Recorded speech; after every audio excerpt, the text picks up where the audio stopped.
So, dear Chairman, dear friends and colleagues, it was my task to talk about year in review VA-ECMO, and you can imagine this was not an easy task because there is more and more publications coming on ECMO, and it's always a personal decision which journals you think have been most important. Actually, my main interest is in complications of ECMO.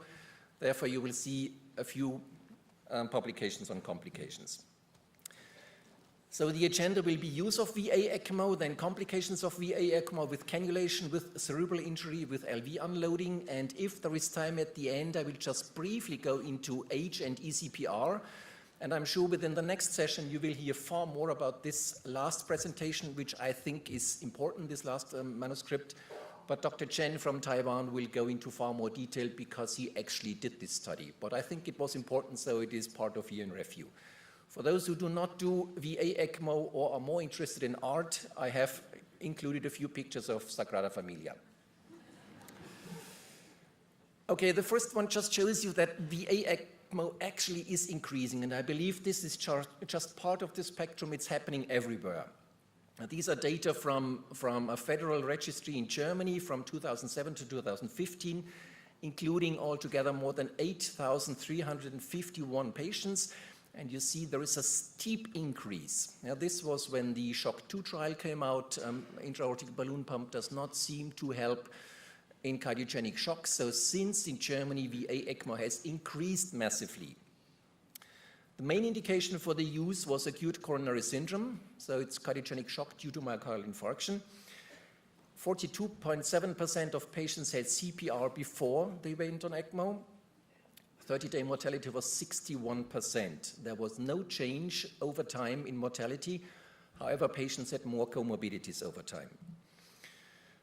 If you look into the two major components which decide on mortality, that means if you had CPR before or not and what age you are, just to show you those who had been above 65 and had CPR prior to VA-ECMO had a 30-day mortality of 75.2%. Looking at age groups, what is the mortality looking into age groups? This is probably the average group we mainly do VA-ECMO in. So if you're up to 64, there was a 56% mortality. You see an increasing mortality up here in those who are older, but those who have been above 75 still 31% survived to hospital discharge. To summarize this first study, there's a 30-fold increase since 2007. There is still a substantial mortality, probably related to complications. I'll come back to that later on. Be careful, post-CPR does not mean ECPR. So ECPR still is quite rare in Germany. So these patients had CPR sometime before and then they went on VA-ECMO. It is not ECPR. And it seems that for selected patients, age it's not really an exclusion criteria. So even if you're above 75, you have an acute problem which is solved rapidly, you may use VA-ECMO to bridge and to bridge even to good quality of life. I have two studies from Paris, because I think this is interesting. Paris is the largest VA-ECMO center in Europe and maybe in the world. And they have a huge database and they published on their results concerning cannulation. So they did a retrospective analysis from 2015 to 2017, including 485 surgically cannulated patients with 329 percutaneous cannulations. And they had 266 pairs which were propensity score matched. Interesting, more than 90% of their patients did have antegrade perfusion. They use a 5 French cannula. And they looked into complications. And if you compare down here, this is the surgical part, this is the percutaneous part. Cannulation site infection is significantly more common if you do surgical implantation.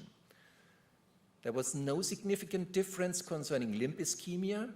However, still 12% and 8% despite using antegrade perfusion. And there was no difference in sensory motor deficiency, no matter whether you do it surgically or do it percutaneously.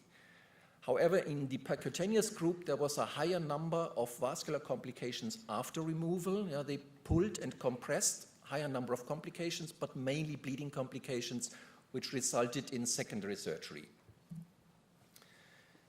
Interesting, in multivariable analysis, only SOFA score was actually a risk factor for limb ischemia.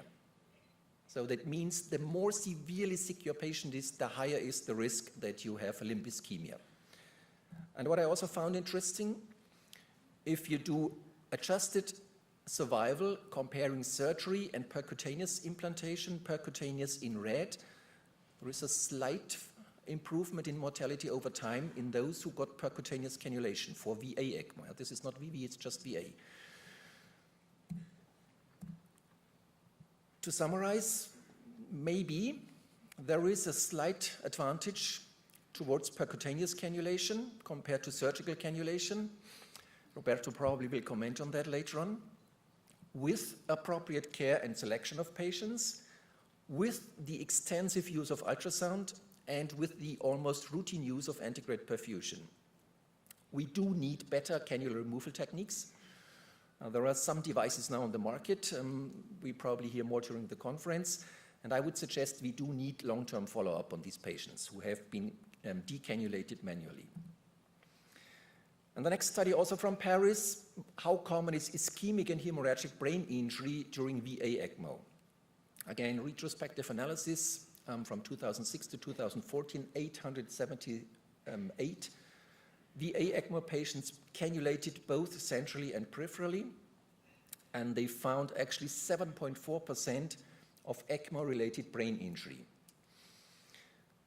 5.3% were ischemic stroke and 2.8% were intracranial hemorrhage. In multivariate analysis for stroke, only high numbers of platelet were significant. For hemorrhage, there was female sex, central cannulation, and low platelets, significant for a higher risk. So I believe the incidence is still substantial. There is some data which I didn't show to you now that maybe it's even higher in VV-ECMO. Septic patients who go on VV-ECMO may have a higher incidence even of cerebral bleeding than VA-ECMO patients. It is likely underdiagnosed. And it may be advisable that we do routine CT scanning in all, because obviously those who die, we often don't have a CT scan, and probably quite a few of them have intracerebral bleeding. Because this was a retrospective analysis, they were not able to analyze further factors of coagulation, which we more and more learn are very important on ECMO, so impairment of platelet function, low fibrinogen, decreased von Willebrand factor, decreased factor 13, and so on. So there is a lot going on with coagulation we haven't fully understood yet. And this is the big topic of left ventricular unloading. There is a meta-analysis published recently which included 17 retrospective observational studies. There is only observational studies on unloading. There is nothing prospective randomized so far. However, they included almost 4,000 patients, and 42% had left ventricular unloading. As you may be aware, left ventricular afterload increases with VA-ECMO, and it causes myocardial ischemia, delayed ventricular recovery, ventricular arrhythmias, pulmonary edema, and the worst thrombotic events maybe in the left ventricle. Investigated were actually 3 different devices. The most commonly used in the past was intra-aortic balloon pumping. In 91.7% of the included patients, this was used. In 5.5%, a percutaneous ventricular assist device was used, generally the impeller device of different sizes. And in 2.8%, pulmonary vein or transeptal cannulation was done as venting. And you see overall, this is a busy slide, but up here is intra-aortic balloon pumping, down here is the impeller, and this is the pulmonary vein and transeptal atrial cannulation. There is a tendency for a slightly better outcome, this is mortality, in those who got unloading. So mortality in total was 60% of all patients. It was 54% for those who got unloading, and it was 65% for those who did not have unloading. A risk reduction of 0.79. Looking at complications, they just found that those who had an unloading device had a higher incidence of hemolysis. And I believe this is mainly impeller, which causes, if it's running on high rounds per minute, causes a lot of hemolysis. Everything else, like bleeding or limb ischemia, was similar in the 2 groups. So actually the authors suggested that their analysis supports the use of left ventricular unloading in appropriately selected patients with refractory cardiogenic shock in whom VA-ECMO is used. And this was just a small but interesting study which went a little bit into physiology. What happens to pulmonary perfusion when somebody is put on impeller? And they actually looked into pulmonary perfusion by looking into end-tidal CO2, which you can easily measure on your tube. And they could clearly show with starting impeller, the left ventricular end-diastolic diameter decreased and ET CO2 increased in those patients. That means there is a better perfusion of the lung, and maybe end-tidal CO2 could be a marker to show us this is a sufficiently perfused lung and sufficiently working left ventricle or not. But this is very preliminary data. Just have to give you some words of warning. There has also been recently published, not on VA-ECMO, this is a publication on impeller, and they actually retrospectively collected data on a large cohort of patients with acute myocardial infarction and cardiogenic shock in whom impeller was used, 372 patients altogether from different centers in Europe. They had 237 matched pairs with patients from the ERBP Shock 2 trial, and mortality was the same. So mortality with impeller was the same as in the old ERBP Shock 2 trial. Again, difficult data, retrospective analysis, but we have no proof yet that these transpercutaneous left ventricular unloading devices really do improve mortality. And this is an interesting physiological computer simulation study done by the group of Dirk Donker. And I just liked it here because he has an excellent computer simulation program, and I believe these computer simulation programs may be able to help us in the future. What is the efficiency, the efficacy of these devices? And with his computer program, he could show that with intra-aortic balloon pumping, you just do a little bit of improvement of the Frank-Starling curve. With atrial septostomy, you do more unloading, but the ventricle does not eject anymore because it's all shunting when you have a septal shunt. And with impeller, you are actually able to decrease left ventricular end diastolic pressures. So of course, these devices are much more potent than intra-aortic balloon pumping. To summarize this, I believe there are still many unresolved questions concerning unloading. The first and important question is, because how much unloading you will need does depend on this marker, what is our best mean arterial blood pressure? We are not sure. Is it 60? Is it 75? Is it 85? Maybe it depends on the patient. So at the moment, we are not sure which mean arterial pressure we should run our patients on ECMO, but it is clear the higher your mean arterial pressure is, the more it is a problem for the left ventricle and the more unloading you will need. So in whom should we do unloading? How should we do our monitoring? Shouldn't these patients all have a pulmonary arterial catheter? They surely need echo, and maybe end-tidal CO2 in the future will become a monitor for these devices. And the next is, which method? I believe likely we should use diverse methods.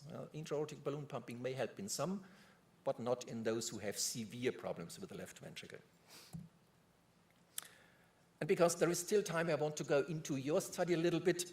Only 3 slides, because I thought this is, you're probably the hospital in the world that has most experience worldwide.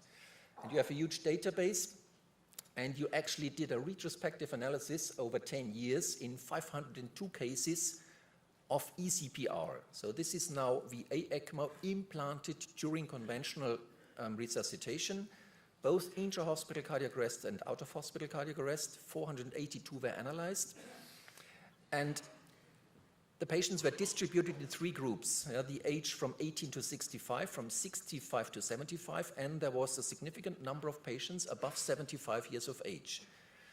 The low flow duration, this is the time from start of conventional cannulation until ECMO runs, was the same in all groups, around 40 minutes, which is, for those of you who do ECPR, is a good time. Discharge with good neurological outcome was a little bit better in the younger group, was a little bit worse in the older group, but this was, as far as I remember, not significantly different. The 3-year survival was significantly different. Those who are older have a worse 3-year outcome. So this is with good neurological outcome. Those above 75 years of age, only 11% were alive after 3 years. Better in the groups up to 75 years. If you look into time to ECMO, which is very important when you do ECPR, it shows again clearly that the faster you are, the better. So these are the 3 age groups. The oldest patients, the faster you are, the better is the outcome. And it also shows when your patient is younger, on average, he has a better outcome. Patients above 75 years of age who had a low flow time of more than 60 minutes, nobody survived. In multivariate analysis, ECPR in septic shock had a very bad outcome. Low flow duration, increased low flow duration, and early years negatively correlated with outcome. So I would say age by itself and alone is not a contraindication for ECPR. However, age and a long low flow duration is a contraindication. So somebody who is above 75 years of age has been resuscitated for an hour, don't go for ECMO. Be careful when you do it in septic shock patients who have to be resuscitated. I think your data also show that outcome improves with experience. Does not? You will comment later on that. And I do believe there is a selection bias in the elderly, because you would be very reluctant to put somebody on ECMO who is in bad shape, whereas somebody who is very fit with the age of 75, you probably place more easily on ECMO. So that's the end. Gracias and thank you.